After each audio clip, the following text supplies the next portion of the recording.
Hello dear grade 10 students and welcome back to our English class. Today we have a speaking lesson, so kindly open your student book on page 15. So today we are going to cover three objectives. Number one, state the difference between direct and indirect question. Number two, form questions using different question words. And the third one, develop clear arguments to support one's opinion using certain expressions.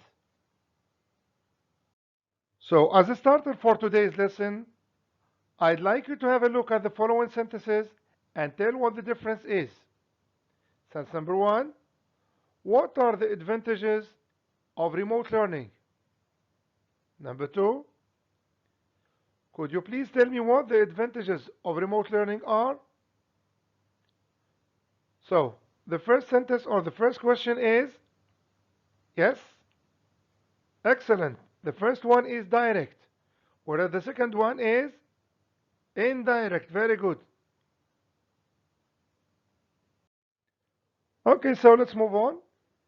Dear student, have you ever asked yourself why we use indirect question to ask for something? Yes? The answer is because the indirect way is more polite. Very good. So whenever we want to ask for something politely, we have to ask it in an indirect way. So let's move now to see how to form indirect questions. And for that reasons, I'd like you to compare and contrast the two types of questions, the direct one with the indirect one. Once you finish, I'd like you to infer the rule. So, any volunteer? Yes? Good. So the direct question starts with a question word plus auxiliary verb, subject, verb, which means that it takes the form of interrogative sentence. Excellent. Whereas the indirect question starts with a phrase, could you tell me? Then we have the question word, subject plus verb, which means it takes the form of an affirmative sentence. Excellent. So the rule is we have a phrase plus a question word, and if we don't have a question word, we may use if plus subject plus verb. Excellent. Now, you may ask me, what are the other phrases that might be used to form an indirect question? For that reason, I'd like you to open your student book on page 79 and read the box containing the phrases. Let's read them together. So the first one, can, could, or would you tell me? Or we can say, can you inform me? Could you inform me? Or would you inform me? Number three, can you let me know? Could you let me know? Or would you let me know? Another expression, do you know?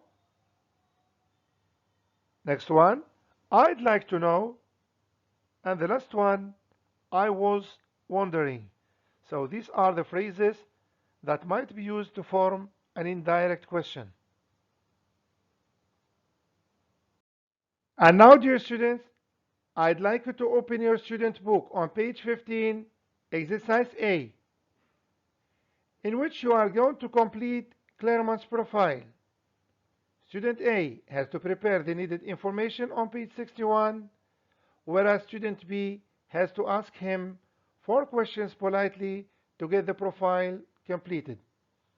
I repeat, student A has to prepare the needed information on page 61, whereas student B has to ask him 4 questions politely to get the profile completed. And for that reason, and to facilitate your task, I'm going to give you the first one as an example. So get ready. So please pay attention on how the question is formed. The question is, could you tell me how old Pierre is? So as you can see, we have the phrase, could you tell me? Then how old, the question word, the subject, and the verb. So this is how to form an indirect and polite question. The answer is Pierre is 24 years old. Good. Now, I'd like you to do the same with the rest of the question. For that reason, I'd like you to pause the video for 3 minutes, do the task, then we are going to correct it together. All right, so let's move to the second question about nationality. Who'd like to make the question? Yes? Do you know what the nationality of Pierre is? The answer? Pierre is French. Good. Next question about likes. I'd like to know what Pierre likes doing in his spare time. The answer? Pierre likes doing many things, such as eating out, sports, art, reading, and cycling. Good. And the last question. Do you have any idea about Pierre's dislikes? Pierre dislikes shopping and swimming. Okay, so let's move now to exercise B, which is in fact related to exercise A. Let me read the instruction for you. Pierre Clermont has decided to study in one of the 3 cities below: city of Bath, the city of Bournemouth, and the city of Brighton. So read his profile in exercise A, and the information about the 3 UK cities. Discuss the cities and decide which is the most suitable for him. Which one of the 3 is the most suitable for him? Then give reasons for your choices. Use the phrases in the box. I'm going to give you certain phrases that might help you. So, but before that, I'm going to read the information about each city. Let's start with the city of Bath. It has many museums and galleries, as you can see in the picture here, fascinating sites and parks to visit, lots of theaters and festivals. The second one, Bournemouth has great beaches, fantastic sports facilities, as you can see here, and peaceful parks. And the third one, the city of Brighton. It has also great beaches and activities, lots of shopping opportunities, and a huge varieties of restaurants. And to express your opinion, you need certain expressions. That's why I'd like you to have a look at this box that shows you how to express your opinion. For example, you can say, I think that, personally I believe, in my opinion, it seems that, the way I see it, if you ask me, if I were you, and so on and so forth. But while discussing, you may agree with your friend as you may disagree. Also, if you agree, there are certain expressions that might be used, like I agree with you, or that's true. You can also say I couldn't agree anymore, you have a point, or also I think so, or I guess so. But if you disagree with your friend, you can say I don't think so, or I totally disagree. You can say also that's not right,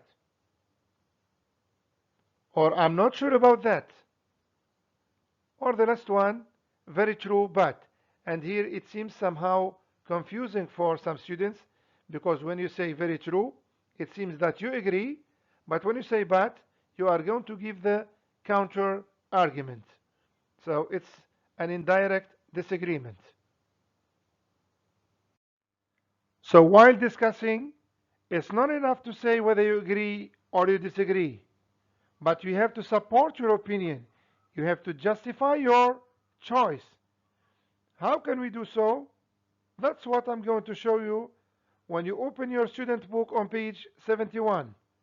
So please open your student book on page 71. Have a look at the box entitled Supporting One's Opinion. Did you get it? All right. So I'm going to read one or two examples for you. Have a look at the first one. I believe is a good idea because, and the use of the word because is to give reason or to justify a choice. The same thing with the last example. You can say, I think would be the most appropriate or suitable option for, as, meaning because, many students, and you complete justifying your choice. So it's very important to give reason for your choice. Have a look at the following example. So we have speaker A and speaker B. Speaker A says, I personally believe that Bath is the most suitable city for Pierre. The reason why I believe this is that Bath has many museums and theaters. In addition to that, Bath is famous for its beautiful parks. So as you can see here, speaker A uses the expression, I personally believe that, to express his opinion, and then he moves to say the reason why I believe this, to give a reason.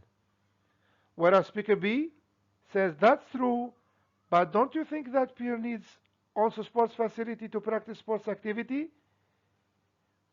As you can see here, speaker B uses the expression that's true, but to express his disagreement. Excellent.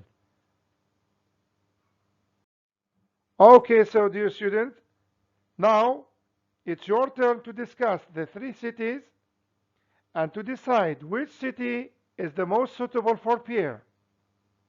Please don't forget to support your opinion with solid arguments. So let's see one of your colleagues' work. Speaker A, I think the most suitable city for Pierre is Bath because he is interested in art and he will have many options to choose from theaters and festivals to museums and galleries. So here, as we can see, speaker A started with the expression I think to give what? To give his opinion. Excellent. Then he used the word because to justify or to give reasons for his choice. Let's move to speaker B. Very true, but Pierre is also into sports. So I think the ideal place for him is Bournemouth because he also likes cycling and reading. So he can enjoy both of these activities in the peaceful parks in Bournemouth. So here speaker B started with the expression very true but to express his excellent indirect disagreement. Then he used also the word because to justify why he disagrees with speaker A. So the use of the word because to give also reasons or justification. So this is how to express opinion, to give reasons, to express agreement and disagreement. Dear student, that's all for today. Thanks a lot and see you next time.